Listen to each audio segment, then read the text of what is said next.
अब आगे बढ़ते हैं इस वक्त की बड़ी खबर। सबसे पहले आपको बताते हैं यूपी में इस वक्त सियासी हलचल तेज हो गई है। जी हाँ, यूपी में बीजेपी के प्रदेश अध्यक्ष को लेकर हलचल तेज हो गई है। जिस तरह कल अचानक से भूपेंद्र चौधरी को दिल्ली बुला लिया गया, उसके बाद अब कई कयास लगाए जा रहे हैं।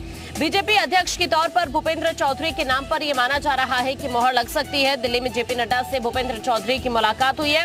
करीब आधे घंटे तक मुलाकात हुई है जेपी नड्डा के आवास पर। पश्चिमी यूपी के बड़े जाट नेता हैं भूपेंद्र चौधरी, जिन्हें कल अचानक से दिल्ली बुला लिया गया और जब जेपी नड्डा से उनकी मुलाकात हुई करीब आधे घंटे तक उनके आवास पर, तो उसके बाद अब हलचल तेज हो गई है यूपी बीजेपी के अध्यक्ष को लेकर, क्योंकि कई नाम चर्चा में इस वक्त आगे चल रहे हैं। और अब जिस तरह अचानक से भूपेंद्र चौधरी को दिल्ली बुलाया गया है, उसके बाद अब ये कयास लगाए जा रहे हैं कि हो सकता है कि भूपेंद्र चौधरी ही यूपी बीजेपी के प्रदेश अध्यक्ष हों।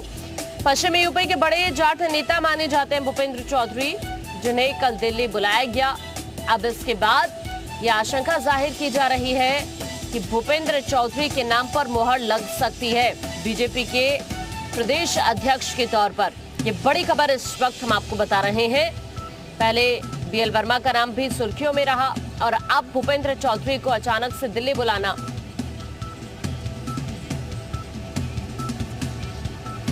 शुभम इस वक्त हमारे सहयोगी से जानकारी के लिए लखनऊ से हमारे साथ जुड़ गए हैं। शुभम का रुख करते हैं सीधा।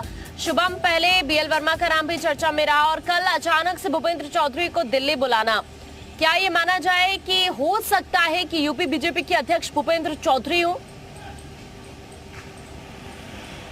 देखिए, बिल्कुल बीते कई दिनों से चाहे राष्ट्रीय कार्यकारिणी की बैठक रही हो, चाहे उत्तर प्रदेश में भारतीय जनता पार्टी की संगठन की बैठक रही हो, हर संगठन की बैठक, हर बड़ी बैठकों में उत्तर प्रदेश भारतीय जनता पार्टी के प्रदेश अध्यक्ष की चर्चा प्रमुखता से रही है। आप समझ सकते हैं कि 2024 का लोकसभा चुनाव भारतीय जनता पार्टी कितना गंभीरता से ले रही है कि वो अपने प्रदेश अध्यक्ष का चेहरा चुनने में अब तक इतना लंबा समय लगा चुकी है।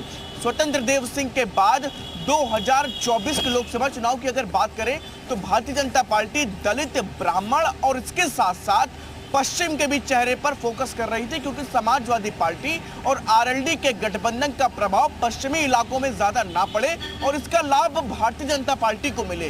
तो ऐसे में अब बताया जा रहा है कि उत्तर प्रदेश की सरकार में मंत्री, पंचायती राज मंत्री भूपेंद्र चौधरी, जो सबसे प्रमुख चेहरे, जाट चेहरे के रूप में और पिछड़े वर्ग को भी साधने का प्रयास उनके नाम से किया जाएगा। तो ऐसे में उनके नाम पर लगभग अब सभी कयास जो पूरी तरह से हैं ये बता रहे हैं कि पुष्टि हो चुकी है। सिर्फ आधिकारिक तौर पर भारतीय जनता पार्टी की तरफ से अब ऐलान बाकी है।